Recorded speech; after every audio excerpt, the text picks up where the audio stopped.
नमस्कार, आप देख रहे हैं बिहार न्यूज और मैं हूं आपके साथ दिव्या सिंह। बढ़ते हैं खबरों की ओर। खबर सासाराम से है। रोहतास जिला में कोरोना के कई नए केस मिले हैं। ऐसे में स्वास्थ्य विभाग अलर्ट पर है और किसी भी संकट से सामना करने के लिए सतर्क है।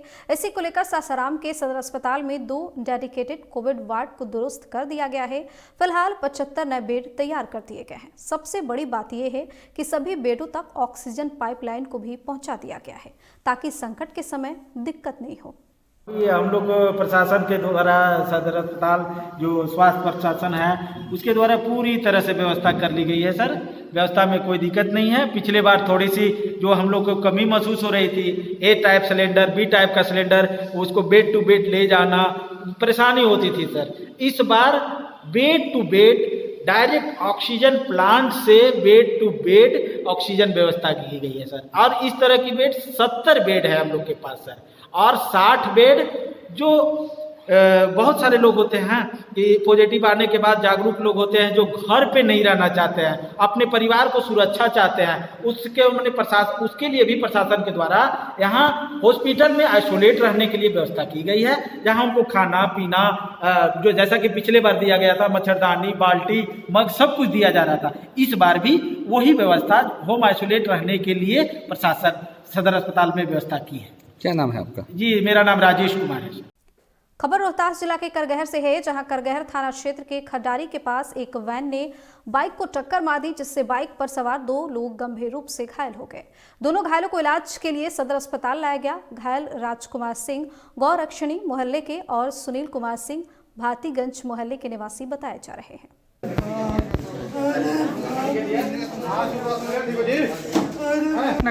खराड़ी में पार्सल गाड़ी वाले ने 2 आदमी को धक्का मार दिया जो काफी लोग जख्मी है। सदर अस्पताल में भर्ती किए गए। ये लोग काची से थे? ये लोग बाइक से थे। आपका नाम? हमारा संतोष कुमार सिंह।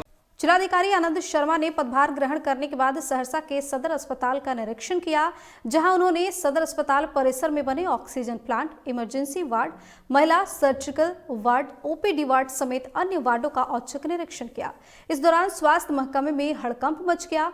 वहीं जिलाधिकारी आनंद शर्मा जब महिला वार्ड में प्रवेश किए तो एक महिला ने डॉक्टर की अनुपस्थिति को लेकर जिलाधिकारी से शिकायत की, जहां जिलाधिकारी ने त्वरित सिविल सर्जन से स्पष्टीकरण मांगा।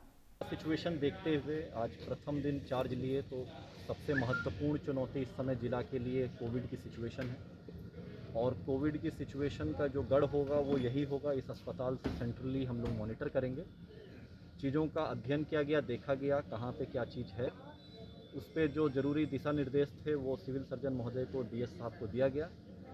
हॉस्पिटल की टीम अपनी तरफ से अच्छा कार्य कर रही है। कुछ चीज़ें जहाँ कमी है वो हम लोग एक टीम के रूप में उसको बहुत जल्दी सुदृढ़ और व्यवस्थित कर लेंगे। लेकिन सहरसा के सभी जिला के लोगों से मेरा पुनः अनुरोध है कि कोविड की सिचुएशन को देखते हुए सभी लोग मास्क पहनना अनिवार्य है। अपना मास्क पहने, जितना हो सके ज़रूरी घर से निकलने की ज़रूरत ना पड़े उतना कम से कम रखें। सोशल डिस्टेंसिंग मेंटेन रखें। सरकार का जो निर्देश अभी निकला है उसको अक्षरशः 3 ही पेज का है, उसको पढ़ लें। और बात नालंदा की कर लेते हैं, जहां दीपनगर पुलिस ने 24 घंटे के अंदर फिरौती के लिए अपहरण कांड का सफल उद्भेदन कर लिया है। अपहरणकर्ताओं के चंगुल से युवक को सकुशल बरामद कर लिया गया है। सदर डीएसपी डॉक्टर शिबली नुमानी ने प्रेस कॉन्फ्रेंस आयोजित कर मामले की जानकारी दी है। घटना 4 जनवरी की बताई जा रही है।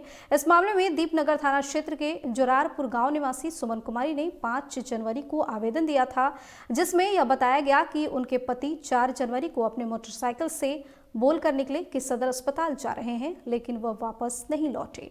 वहीं पुलिस टीम ने अनुसंधान और अधिसूचना के आधार पर लगातार छापेमारी करते हुए युवक को बिहार थाना क्षेत्र के किराए के मकान से सकुशल बरामद कर लिया। इधर अच्छा, तो हमको लगता है उसको बीच में रखते सर, वाल्मीकि को। अच्छा ठीक।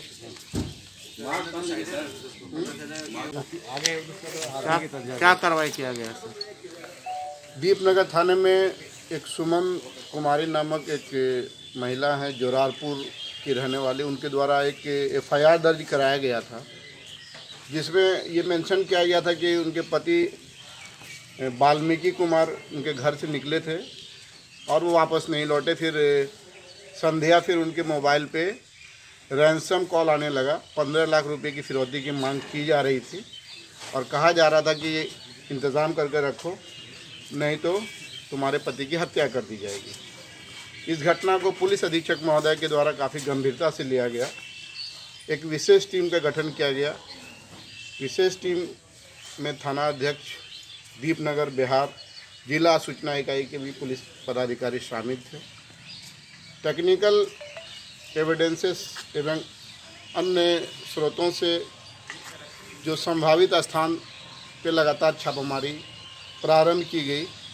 इसी क्रम में अनुसंधान के क्रम में जो अपहृत अंबिका वाल्मीकि कुमार हैं उनको बैगनाबाद मोहल्ले के एक कमरे से सकुशल बरामद किया गया और 2 अपहृताओं को मौके वारदात से गिरफ्तार किया गया।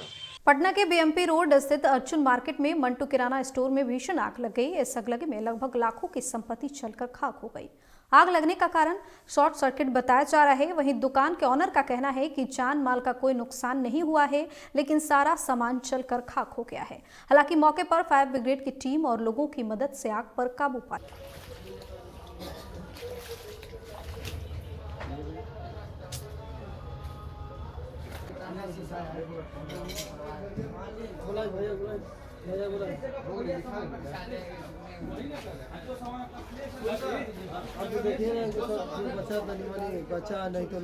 क्या नाम है आपका?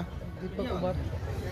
क्या हुआ है दीपक जी आपके दुकान पे पूरा आग लगा? सर शॉर्ट सुबह मालिक हमको फ़ोन किए कि रात में गए दुकान बढ़ा के, तो सुबह फ़ोन किए कि दुकान में आग लग रहा है। सुबह करीब लगभग 5 बजे के करीब तो हम आए तो देख रहे हैं कि पूरा दम धधर आग पूरा तेज़ी से लहर रहा है। तो फायर ब्रिगेड वाला को फ़ोन किए तो पूरा वही आके बुताए हैं। अभी तो गाड़ी लगल भी होगा यहाँ पर आके। अब हम गरीब आदमी कहाँ से लाए, मेरे यही था। कब सूचना मिला आपको? बस सुबह में वही लगभग करीब 6 बजे हमको फ़ोन आया कि जो दुकान में आग लहर रहा है, जो जल्दी से आइए। तो आए तो वही लाइन कटवाया, तो फिर जाके फायर ब्रिगेड वाला को फ़ोन किए तो वही आके पानी से बुता के गए। हम तो सामान तो मेरा कुछ भी नहीं बचा, सामान तो मेरा सर मेरा सब जल गया। क्या है आपका मतलब कुल कितने? लगभग जो बचा सर उसको यूज के लिए कोई नहीं है सर। जो बचा जो सब तो देखिए रहे सर कि अब सब लगभग कि खत्म हो गया। अब जो ऐसा सामान बचा कि उसका कोई काम का उपयोग नहीं है, उसका भी कोई यूज नहीं है सर। कितने का लागत का सामान था सब? अब तो सर वो तो भैया सर से पूछना पड़ेगा। तो भैया बुला देते हैं सर, यहीं पर है भैया, 2 मिनट के लिए समय दिया जाए। ठीक।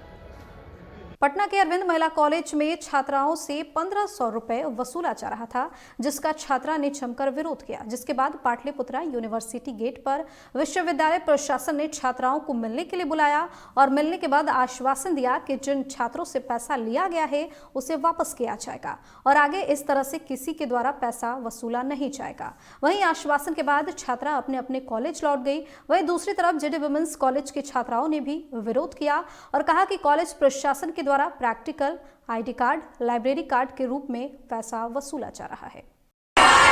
पाटलिपुत्रा के मनमानी नहीं चलेगी, नहीं चलेगी, नहीं चलेगी, नहीं चलेगी, नहीं चलेगी, नहीं चलेगी, नहीं चलेगी। पाटलिपुत्रा हाय हाय, पाटलिपुत्रा के मनमानी, जिसमें प्रिंसिपल है पूनम सिंह या सिन्हा जो भी हैं, लेकिन ये छात्रों से 1500 रुपया, लड़की कैंडिडेट जिससे 1500 रुपया लिया जा रहा है।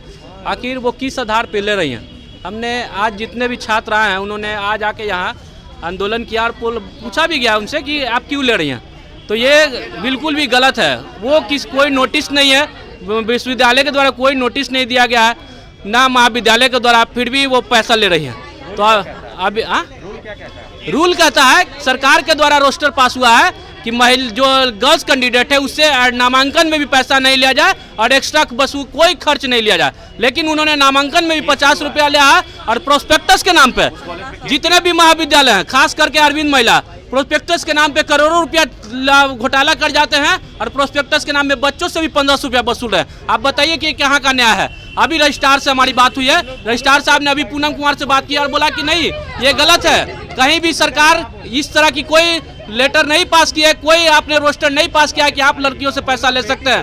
अगर इसको नहीं माना गया तो आने वाले समय में जोरदार आंदोलन होगा। रजिस्ट्रार ने अभी बोल दिया है पूनम सिंह को फोन करके कि पैसा नहीं लिया जाएगा। सर मामला यही है कि हम लोग आए जेडी वुमेन्स कॉलेज से हम लोग ने वहाँ पे बहुत प्रिंसिपल मैम से बात किया है, बहुत रिक्वेस्ट किया है कि मैम आप लोग हर चीज़ में जो पैसा लेती हैं हम लोग कहाँ से लाएंगे इतना पैसा। वो बोलती हैं कि पैसा लिया ही जाएगा, ID कार्ड के नाम पे 1000 रुपया, प्रैक्टिकल के लिए 400 रुपया। और जब हम लोग विरोध किए तो बोलती है पैसा लिया जाएगा, तुम लोग को जो करना है कर लो।